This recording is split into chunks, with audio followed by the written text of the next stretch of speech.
ஒன்று 2 கட்சியெல்லாம் வர்றதுக்கான எதிர்பார்ப்புகள் உங்ககிட்ட இருக்கிறத பார்க்க முடியுது. பச்சை கொடி காமிச்சாச்சு, கிரீன் சிக்னல் காமிச்சிட்டாங்க அப்படின்லாம் சொன்னார். இப்போது தாவேக்காவுடைய வருகைக்காக அதிமுக கூட்டணி காத்திருக்கா? அப்படியான செய்திகளும் வந்துக்கிட்டு இருக்கு. இல்லை, அப்படி வர்ற செய்திகள் அதிகாரப்பூர்வமான இடத்துலேருந்து வந்து தான் நீங்கள் பாருங்கள். பட் ஆனால் தேர்தல் முடிவு வரை எல்லா கட்சிகளுக்குள்ளே எந்த மாற்றம் வேணாலும், கூட்டணிக்குள்ளே எந்த கட்சியும் வரலாம். அதற்கான வாய்ப்புகள் இருக்கிற சாத்தியக்கூறுகள் தொடர்ந்து இருக்கும்.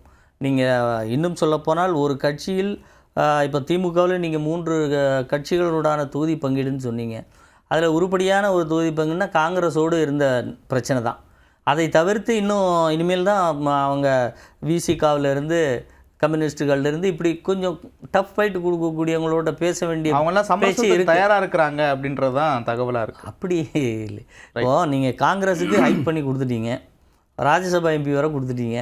இப்போ அதுக்கு காம்பன்சேட் இவங்களும் பண்ணணுங்கிற அந்த பார்கெனிங் பவர் ஜாஸ்தியாக இருக்குது அவங்களுக்கு. ஓகே, அந்த அடிப்படையில் அவங்க இருக்காங்க. அதனால் இவர்கள் மிக எளிமையாக ஒரு 2 சிறிய கட்சிகளோடு முதல்ல கூட்டணி பேசி முதல்ல குறைச்சிருக்கோம் அப்படிங்கிற ஒரு பிம்பத்தை கொடுத்தாங்க.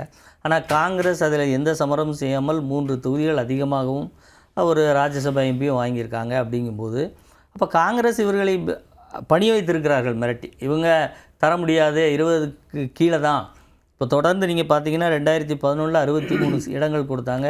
அதுக்கு அடுத்து 16 45 இடங்கள் கொடுத்தாங்க. 21 25 இடங்கள் கொடுத்துட்டு இந்த முறை 20 தான் அப்படின்னு சொல்லும்போது, இல்லை முடியாது, 28க்கு நாங்கள் கொடுத்தா தான் முடியும் அப்படின்னு இந்த கடந்த ஒரு 60 நாட்களாக காங்கிரஸ் திமுகவை என்ன பாடுபடுத்திங்கிறத நம்ம பார்க்க முடிஞ்சது. பலகீனமும் கூட்டணி ஆட்சிக்கும் தவம் கெடுத்தது திமுக.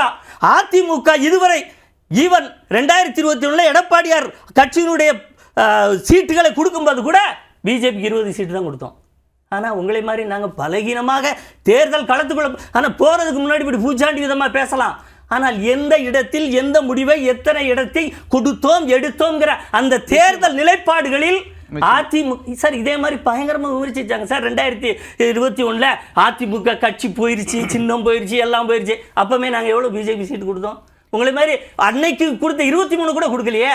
அப்போது தேர்தல் வரட்டும், நாங்கள் சீட்டு கொடுக்கும்போது பார்த்துட்டு பேசணும். அதுக்கு முன்னாடி பார்த்தீங்களா? ஆனால் அதுக்கு முன்னாடி வரலாறு எங்களுக்கு இல்லை. அப்படி பலகீனமாக தேர்தலை சந்தித்த வரலாறு என்பது அதிமுக கிடையாது. ஆனால் நீங்கள் சொல்கிறது மக்கள் நம்புவாங்களா?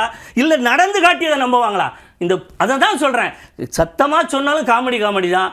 இது முறை நீங்கள் எத்தனை தேர்தல்களில் எத்தனை பலகீனத்தை, எத்தனை கூட்டணி ஆட்சிக்கு லாபகம் நாங்கள் தயார், ஐயா எங்களோடு வாங்கள் என்று கெஞ்சி இருக்கிறீர்கள் என்பதெல்லாம் தெரியும்.